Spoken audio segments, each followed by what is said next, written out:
Hello students, আজকে আমরা phrase and clause শিখব। ফ্রেজে দুটি অথবা তিনটি ওয়ার্ড থাকবে যা দ্বারা নির্দিষ্ট অর্থ প্রকাশ করবে। ক্লজে অবশ্যই সাবজেক্ট ও একটি ফিনিট ভার্ব থাকবে। এবার জেনে নেই ক্লজ কত ধরনের এবং কি কি। There are three types of clause. Principal clause, যেটিকে আরও দুইভাবে চেনা যায়, ইন্ডিপেন্ডেন্ট ক্লজ অথবা মেইন ক্লজ। সাবঅর্ডিনেট ক্লজ, যেটিকে আরও একটি আলাদাভাবে জানা যায়, ডিপেন্ডেন্ট ক্লজ। এবং 3 নম্বর coordinate clause.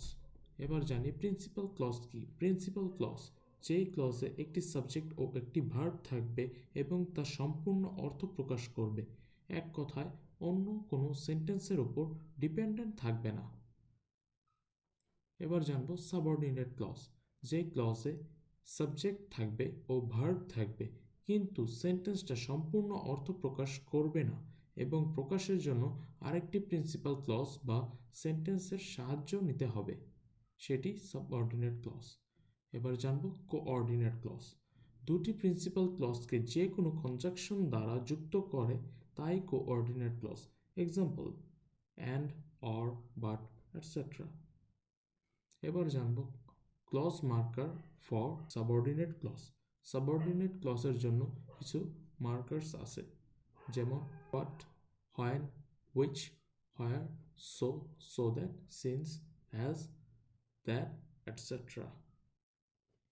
Example for clarify: I have a computer. এটি অবশ্যই একটি ইন্ডিপেন্ডেন্ট ক্লজ, অন্য কোনো সেন্টেন্স বা কনজাংশন ছাড়াই সম্পূর্ণ অর্থ প্রকাশ পেয়েছে। He is honest as I no.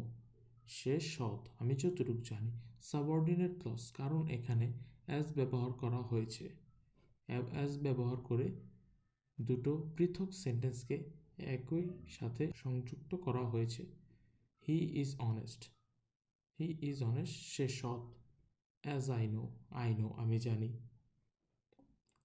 3 নম্বর, I said a lie and he get it.